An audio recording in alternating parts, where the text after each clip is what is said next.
The underwater exploration company OceanGate is ironically under fire because one of its submersibles, the Titan, has been lost for the last 4 days in the North Atlantic Ocean while trying to explore the wreckage of the Titanic. This is the third venture of the Titan to the Titanic wreckage since 2021. So it's safe to say it's not its first rodeo, but things haven't quite gone smoothly since forever. More on that in a bit. The submersible called the Titan was launched Sunday morning, 18th of June 2023 from the Polar Prince. It boards 5 people only, as it only has the sitting capacity of a minivan.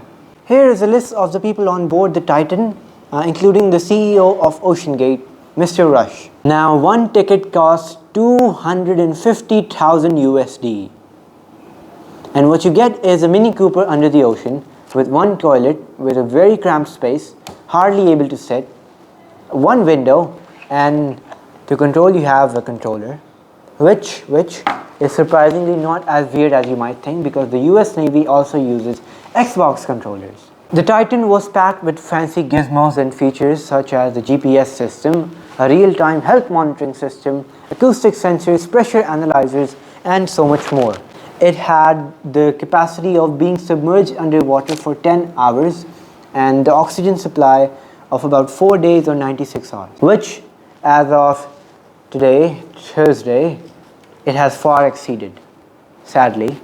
The ship was supposed to send a ping or a signal back to the surface crew after every 15 minutes, which it was unable to do so, as after 2 hours, in fact less than 2 hours, into the ocean, the ship got lost and was nowhere to be found on the radar. Now, I understand that accidents can happen, and this was obviously not their intention, since the CEO was also on board. But there are a few things that bug me quite a bit. Firstly, the Titanic rests 12,500 feet below the ocean, and the range of the Titan was to go as deep as 13,123 feet.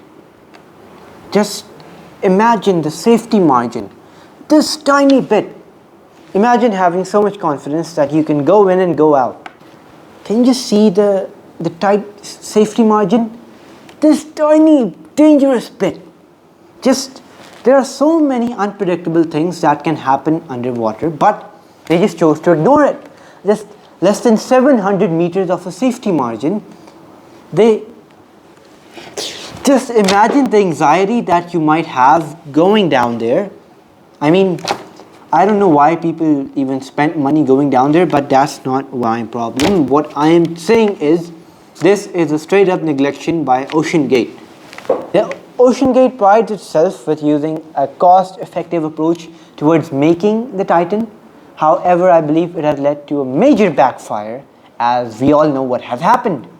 It's not like they weren't warned about it before. OceanGate was previously criticized by their own employee, David Lockridge, for the hull of the ship being a bit thin and not as thick as would have been appropriate for such a deep sea mission.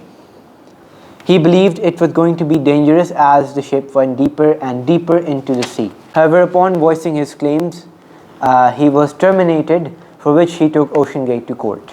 Dozens of experts also wrote to Mr. Rush, the CEO of OceanGate. However, despite these claims, what Mr. Rush said was quite interesting. I will be reading it quote unquote. If you just want to be safe, don't get out of bed, don't get in your car, don't do anything. In an interview with CBS last year in 2022. He later said, safety is a pure waste. Fast forward to today, the Titan has been missing for the past 4 days, and its oxygen has officially just ended as of Thursday, and it is still nowhere to be found. I found this episode of The Simpsons where Homer goes on a submersible deep under the ocean and gets stuck. People are saying it's a prediction to today, as they often do with The Simpsons.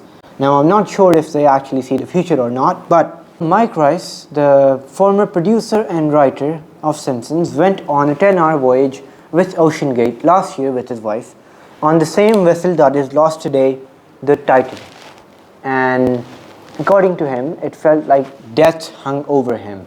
And there were many communication problems with the surface crew. It just proves that things weren't ever meant to be smooth. Now, I may not be able to cover this completely as my research on this topic is also a bit hanky-panky, but for those who are confused as to why we are able to explore the outer space in such depth, conduct so many space exploration programs, but are still such amateurs when it comes to our local bodies of water, like, why is that? Is it like outer space more expensive and more foreign than the life on Earth? Well, you're right about that. But you see, the tools that humanity has quite been able to develop are more suited towards above ground to the deep vacuum within space. Unfortunately, when it comes to the deep shallow water bodies, electromagnetism, our radiations and our other scientific gizmos just don't work the same way. For now, we have less than 10% of the ocean beds sonarly mapped. To put this into perspective, we know more about Mars and the Moon than we know about life on Earth within the ocean beds.